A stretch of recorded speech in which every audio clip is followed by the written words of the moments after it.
ఇంట్లో కూర్చుని ఇంగ్లీష్ నేర్చుకోవాలనుకుంటున్నారా? అయితే వెంటనే మా స్పోకెన్ ఇంగ్లీష్ క్లాసెస్‌కి కాల్ చేయండి. నమస్తే, welcome back to Suman TV. నేను మీ సంజయ్. ఈరోజు మనతో పాటు ఉన్నారు competitive exams trainer and mentor S Dhanunjay garu. సార్తో మాట్లాడి కొన్ని విషయాలు తెలుసుకుందాం. నమస్తే సార్. నమస్కారం అండి. సార్, బయట చూసుకుంటే చాలామంది స్టూడెంట్స్ కాంపిటేటివ్ ఎగ్జామ్స్కి ప్రిపేర్ అవుతుంటారు. కానీ వాళ్ళలో ఎక్కువగా గమనించిన విషయం ఏంటంటే, చాలామంది ఏళ్ల తరబడి ప్రిపరేషన్లోనే ఉంటారు తప్పితే వాళ్ళకి జాబ్స్ రావడం అనేది తక్కువగా అనిపిస్తుంటుంది. అసలు ఎందుకు ఇంత పొరపాటు జరుగుతుంది? ఎక్కడ పొరపాట్లు అవుతున్నాయి అంటారు వీళ్ళకి? జనరల్గా మీరు చెప్పే పాయింట్ రైట్. ఇది ఈ రోజు సమస్య కాదు, ఇది ఎన్నో సంవత్సరాలు బట్టి, ఇంకా చెప్పాలంటే ఎన్నో దశాబ్దాల సమస్య అన్నమాట. సో కాంపిటేటివ్ ఎగ్జామ్ వచ్చేసరికి ఎందుకు అంత లేట్ అవుతుందంటే, ఫస్ట్ ఆఫ్ ఆల్ మనకున్న బలం తెలుసుకొని మనము ఈ కాంపిటేటివ్ ఎగ్జామ్ అవకాశాలు తగ్గట్టుగా మనం సెలెక్ట్ చేసుకోవాలి దేనికి ప్రిపేర్ అవ్వాలని చెప్పేసి. ఫస్ట్ ఆఫ్ ఆల్ సపోజ్ మీకు చెప్పాలంటే, ఇప్పుడు మీరు ఉన్నారనుకుందాం, మీది సమ్ కాలేజ్ ఏజ్ అయిపోయింది ఆర్ కాలేజ్ ఏజ్లో ఉన్నారు, మీరు క్లారిటీ ఉండాలా అంటే మీరు దేనికి ప్రిపేర్ అవుతున్నారు. సపోజ్ మీకు ఇంగ్లీష్ బావచ్చు, మ్యాథమెటిక్స్ బావచ్చు, అప్పుడు మీరు అనవసరంగా అంటే అర్థం ఏంటంటే, మీ దగ్గర ఐక్యూ ఎక్కువ ఉంటే యూపీఎస్సీ వైపు వెళ్ళొచ్చు. UPSC wise every year calendar కాబట్టి ప్రాబ్లం ఉండకపోవచ్చు. కానీ మీరు స్టేట్ కాంపిటేటివ్ ఎగ్జామ్కి వచ్చేటప్పుడు ఏం చేయాలంటే, మీకున్న బలం ముందు చెక్ చేసుకోవాలా. మీకు ఇంగ్లీష్ బావచ్చు, అంటే జనరల్గా అర్థం చేసుకుంటారు, మ్యాథమెటిక్స్ కూడా బాగా అర్థం చేసుకుంటారు, క్యాల్కులేషన్ పార్ట్ ఫాస్ట్గా చేయగలరు వితౌట్ కోచింగ్ ముందే అనే మీకు బలం అనిపించినప్పుడు నేను ఇచ్చే సలహా ఏంటంటే, జనరల్గా మామూలుగా అయితే వీరు ఏదైతే మ్యాథ్స్ వెయిటేజ్ ఎక్కువ ఉంటుందో వాటిని సెలెక్ట్ చేసుకోవాలి. కానీ ప్రధాన లోపం ఏంటంటే, వీరు కాస్త అలా రారు. జనరల్ కాంపిటేటివ్ ఎగ్జామ్లో భాగంగా ఇంటి నుంచి నార్మల్గా వచ్చేస్తారన్నమాట.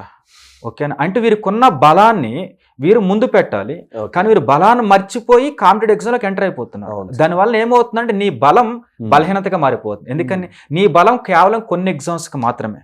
నీకు మ్యాథ్స్ ఇంగ్లీష్ బాగా వస్తే ఎస్ఎస్సి ప్రిపేర్ అవ్వచ్చు, బ్యాంక్స్ ప్రిపేర్ అవ్వచ్చు, ఆర్ కానిస్టేబుల్ ఎస్ఐ ప్రిపేర్ అవ్వచ్చు, లేదంటే రైల్వేస్ ప్రిపేర్ అవ్వచ్చు. వాటికి ఇంగ్లీష్ ఉండకపోయినప్పుడు కూడా ప్రిపేర్ అవ్వచ్చు, మ్యాథ్స్ వచ్చు కాబట్టి.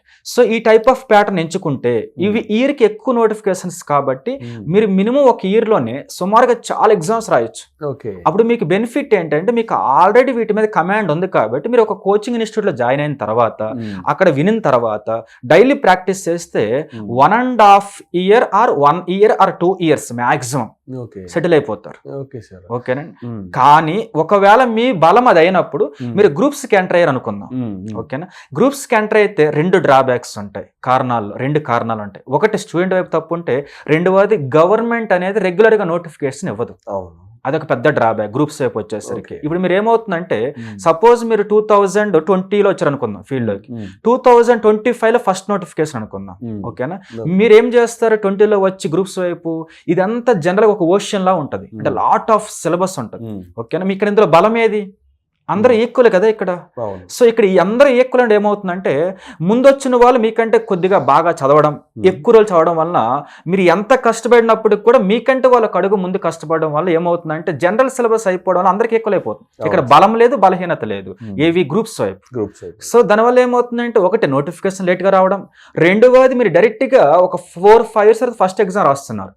అంటే ఈ ఇయర్స్ మొత్తం వేస్ట్ అయిపోయినట్టే కదా. ఇప్పుడు రాసిన తర్వాత మీకంటే కొద్దిగా ముందు వచ్చిన వాళ్ళు, గతంలో తప్పులు చేసిన వాళ్ళు సెటిల్ అయిపోతున్నారు, మీకు నెక్స్ట్ ఛాన్స్ వస్తుంది. నెక్స్ట్ ఎప్పుడు? మరొక 3-4-5 years తర్వాత. అంటే మీరు 21కి వస్తే ఏజ్ లో 30 అయిపోతుంది.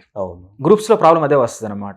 2 కారణాలు చెప్పాను. స్టూడెంట్ వైపు మిస్టేక్ ఉంటుంది. కారణం ఏంటంటే, వీరు వచ్చిన తర్వాత వీరు బలం తగ్గట్టు ఎంచుకోలేదు, అదొక పెద్ద మిస్టేక్. రెండవ దోసరికి ఏమైంది, గవర్నమెంట్ రెగ్యులర్ నోటిఫికేషన్ ఇవ్వకపోవడం. ఈ 2 కారణాలతో వీళ్ళకి ఇక్కడ లేట్ అయిపోతుంది గ్రూప్స్ వైపు.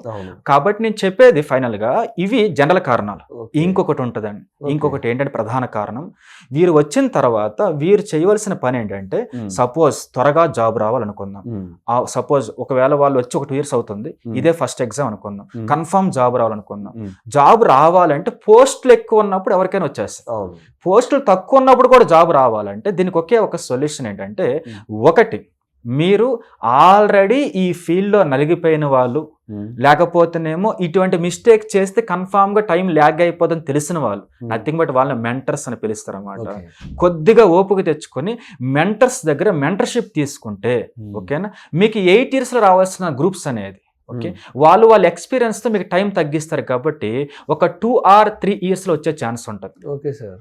అండ్ వన్ థింగ్ సార్, ఇప్పుడు నార్మల్గా ఇక్కడ చూసుకుంటే తెలుస్తుంది మీరు అన్నట్టుగానే నోటిఫికేషన్ అనేది 2-3 years గ్యాప్ వచ్చేస్తుంది, చాలా టైం పడుతుంది. అండ్ అంతేకాకుండా పాస్ట్ ప్రిపరేషన్లో ఉన్న వాళ్ళకి జాబ్లు వస్తున్నాయి కానీ న్యూ ప్రిపరేషన్లో ఉన్న వాళ్ళకి జాబులు రావట్లేదు.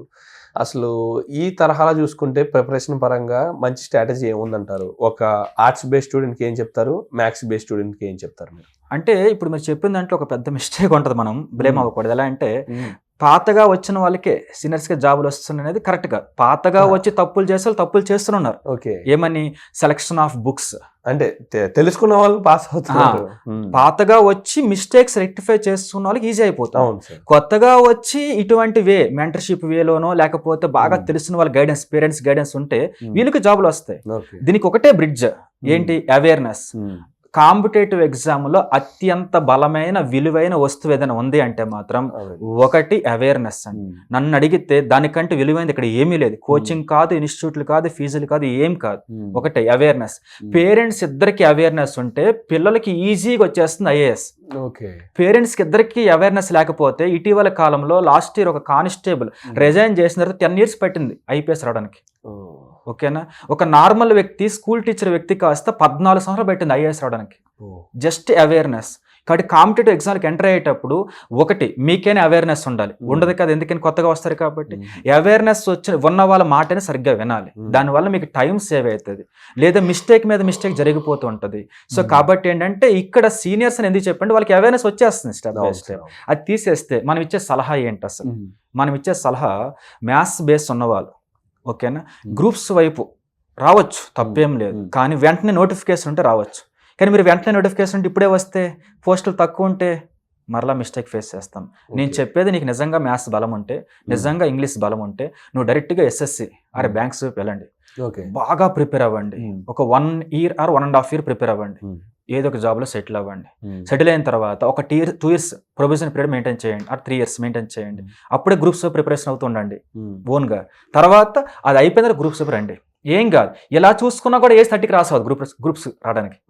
మీరు 21కి వస్తారు, మీకు బలం మ్యాథ్స్ ఉంది, వెంటనే మీరు ఏం చేస్తారు, డైరెక్ట్ గా ఎస్ఎస్సీఆర్ రైల్వేస్ ప్రిపేర్ అవుతున్నారు, అది వచ్చేస్తుంది. ఒక 2-3 years చేస్తారు, మీకు మహాది 26-27 వస్తుంది. కెరీర్ గ్యాప్ రాదు కదా. వర్త్ఫుల్ ఏజ్ 20 to 30 అనేది ఒక పర్సన్ కి చాలా వర్త్ఫుల్ ఏజ్. ఆ ఏజ్ లో మిస్టేక్స్ చేస్తే దాని ప్రతిఫలం అనేది లైఫ్ సెకండ్ హాఫ్ అంతా రన్ అవుతూనే ఉంటది అనమాట. సో కాబట్టి మనం ఇచ్చే సలహా, నీ బలం ఫస్ట్ తెలుసుకో. ఇంకొకటి, అవేర్నెస్ ఉన్న పర్సన్స్ ని కన్ఫర్మ్ కన్సల్ట్ అవు. దానివల్ల టైం బాగా సేవ్ అవుతుంది. నాకెందుకు, నాకు వచ్చు. Coaching is different from awareness. Coaching అనేది కోచింగ్ ఇచ్చి వెళ్ళిపోతారు. ఓకే, ఇప్పుడు నేను ఉన్నాను అనుకుందాం, నేను చాలా ఇన్స్టిట్యూట్లో అంతెందుకు లేటెస్ట్గా కూడా చాలా మంది ఫ్యాకల్టీస్ Group 2కు ప్రిపేర్ అవుతున్నారు. ఏపీలో చాలా మంది ఫ్యాకల్టీస్, తెలంగాణలో Group 2కు ప్రిపేర్ అయ్యే చాలా మంది ఫ్యాకల్టీస్. చాలా మంది ఫ్యాకల్టీస్ని అడగండి నేను మెంటర్షిప్ ఇచ్చానా లేదని చెప్పేసి వాళ్ళకి. అంటే ఫ్యాకల్టీస్ కూడా భయం, వాళ్ళ సబ్జెక్ట్ వాళ్ళకి వచ్చు, మిగిలిన రావు. మీకు అర్థమవుతుంది అనుకుంటా. మెంటర్షిప్కి అన్ని వచ్చి ఉంటాయి, అదే డిఫరెన్స్ అనమాట. సో ఫ్యాకల్టీని మీరు ఎప్పుడు మెంటర్షిప్ అడగకూడదు, ఎందుకంటే వాళ్ళకి అదొకటే వచ్చి కాబట్టి. మెంటర్షిప్ ఈజ్ డిఫరెంట్ అనమాట. సో మీరు వీలైతే తీసుకోమని చెప్పడంలా. ఇక్కడ మెంటర్షిప్ అంటే నాట్ మనీ పర్పస్ కాదు. ఇంట్లో అవేర్నెస్ ఉన్న వాళ్ళని ఉన్నా అదే మెంటర్షిప్, బ్రదర్స్ ఉన్న మెంటర్షిప్పే, తెలిసిన ఫ్రెండ్ ఉన్న మెంటర్షిప్పే. కాబట్టి మీకు టైం సేవ్ అవ్వాలంటే బలం ఏదైతే ఉంటుందో దాన్ని తగ్గట్టు సెలెక్ట్ చేసుకోండి, దేనికి ప్రిపేర్ అవ్వాలని చెప్పేసి. ఆర్ట్స్ బ్యాక్గ్రౌండ్ ఉన్న వాళ్ళు కాస్త నేను చెప్పేది ఏంటంటే, ఆర్ట్స్ బ్యాక్గ్రౌండ్ ఉన్న వాళ్ళు మీకు వేరే ఆప్షన్ మ్యాథ్స్ మీద ఇప్పుడు రావాలంటే ఈవెంట్స్ బాగా వేస్తే ఎస్ఐ వస్తుంది, కానిస్టేబుల్ వస్తుంది, పెద్ద స్కోర్ మీద డిపెండ్ అవ్వదు. ఓకే, ఒకవేళ అది కుదరలేదు, హైట్ తక్కువ అనుకుందాం, గ్రూప్స్ వైపు వస్తే మాత్రం ఒకటే పని, ఇన్స్టిట్యూట్లో ఏదైనా జాయిన్ అవుతారు కదా, జాయిన్ అయిన వెంటనే ప్యారలల్గా ఒక మెంటర్ని మెయింటైన్ చేయండి. ఆ మెంటర్ ఏం చెబుతారో ఇన్స్టిట్యూట్లో ఆ వేలో ఉపయోగించుకోండి కోచింగ్ని. దాని వలన మీకు చాలా టైం సేవ్ అవుతుంది, చాలా అంటే చాలా టైం సేవ్ అవుతుంది. ఇది మాత్రం మర్చిపోవద్దు. ఇంకొక విషయం, గతంలో జాబ్ వచ్చిన వాళ్ళు, ముఖ్యంగా పెద్ద నోటిఫికేషన్లో జాబ్ వచ్చిన వాళ్ళని మనం వాళ్ళ స్ట్రాటజీ ఫాలో అవ్వలేం. ఇప్పుడు మీరు ఉన్నారనుకుందాం, 18,000 కానిస్టేబుల్ జాబులు మీకు కానిస్టేబుల్ వచ్చింది అనుకుందాం, కానీ ఇప్పుడు 6,000 ఉన్నాయి అనుకుందాం. అప్పుడు స్ట్రాటజీ ఇప్పుడు పనిచేస్తుందా? రోజులు మారే కొలది కాంపిటీషన్ పెరిగిపోద్ది కదా. పేపర్ ప్యాటర్న్ కూడా మారిపోద్ది. 1000 Group 2 ఉన్నప్పుడు, 1000 ఎగ్జిక్యూటివ్ Group 2 ఉన్నప్పుడు మీకు Group 2 జాబ్ వచ్చింది అనుకుందాం. ఇక్కడ 200 ఎగ్జిక్యూటివ్ ఉన్నప్పుడు ఆ స్ట్రాటజీ పనిచేస్తుందా? పనిచేయదు. కాబట్టి నేను చెప్పదలుచుకుంది ఏంటంటే, స్ట్రాటజీ అనేది, అవేర్నెస్ అనేది ఎలా ఉంటుందంటే కాలం తగ్గట్టు మారుతూ ఉంటుంది. సో పాత స్ట్రాటజీస్ ఫాలో అవ్వద్దు. ఓకేనా? సో మనము ఏం చెప్పదలుచుకున్నాం అంటే, మిస్టేక్స్ స్టూడెంట్స్ వైపు ఉంటాయి, వాళ్ళ బలం తెలుసుకోకపోవడం, గవర్నమెంట్ నుంచి మిస్టేక్ అనకూడదు కానీ లేట్ అవుతూ ఉంటుంది. సో ఈ రెండు ఉంటాయి. సలహాలు, ఎవరు బలం తగ్గట్టు వాళ్ళు ఎంచుకోవాలా, అవేర్నెస్ ఉన్న వాళ్ళని కాస్త సెలెక్ట్ చేసుకోవాలా. సెలెక్షన్ ఆఫ్ బుక్స్ చాలా చాలా ఇంపార్టెంట్. ఏ బుక్ పడితే ఆ బుక్ ప్రిపేర్ అవుతే ఎగ్జామ్కి పనికిరాం. చిన్న ఎగ్జాంపుల్ చెప్పి క్లోజ్ చేద్దాం. లేటెస్ట్గా తెలంగాణ గ్రూప్ 2 గ్రూప్ 3లో ఎకానమీ పేపర్ ఒక 150 మార్క్స్ పేపర్, అది అందులో సమ్ మిక్స్డ్ ఆఫ్ సిలబస్ ఉంది. అది 150 మార్క్స్ పేపరు. నేను అడిగాను అనమాట ఎగ్జామ్ అయిపోయిన తర్వాత, ఎవరిని కొంతమందిని వస్తుంటారు కలుస్తుంటారు, వారు ఒక ఆయన అన్నారు, సార్ నాకు 127 దాకా వస్తున్నాయి సార్ అన్నమాట. చాలా మంచి స్కోర్ అండి అన్నాను. అతను యూపీఎస్సీకి ప్రిపేర్ అయ్యాడు, ఓకే బాగానే ఉంది. ఇంకొక ఆయన వచ్చి అంటారు, ఒక ఫ్యాకల్టీ వచ్చి, సార్ ఎకానమీ పేపర్లో నాకు ఒక 119 వస్తున్నాయి సార్ అన్నాడు, చాలా మంచి స్కోర్. మన స్టూడెంట్ ఒక ఆయన వచ్చి మెంటర్షిప్ అబ్బాయి వచ్చి అడిగాడు అనమాట, ఏమైనా సార్ నాకు 116 వస్తుంది, మంచి స్కోరే, కాదనడం లేదు. ఒక వ్యక్తి వచ్చి అన్నాడు అనమాట, సార్ నాకు మిస్టేక్ ఎక్కడ జరిగింది, నేను 4 years నుంచి ఒక పుస్తకాన్ని చదివి ఉన్నా, అందులో ప్రతి వర్డ్ నాకు తెలుసు, కానీ నాకు స్కోర్ మాత్రం 90 కూడా రావట్లేదు. మిస్టేక్ ఎక్కడ? Selection of books. మీకు అర్థమైంది? ఇక్కడ హార్డ్ వర్క్ కాదు, మిస్టేక్ సెలెక్షన్ ఆఫ్ బుక్స్ లో కూడా ఉంటుంది అనమాట. వీళ్ళు చదివేటప్పుడు వీళ్ళు రిపోర్ట్లు సిలబస్ తగ్గట్టు చదివారు.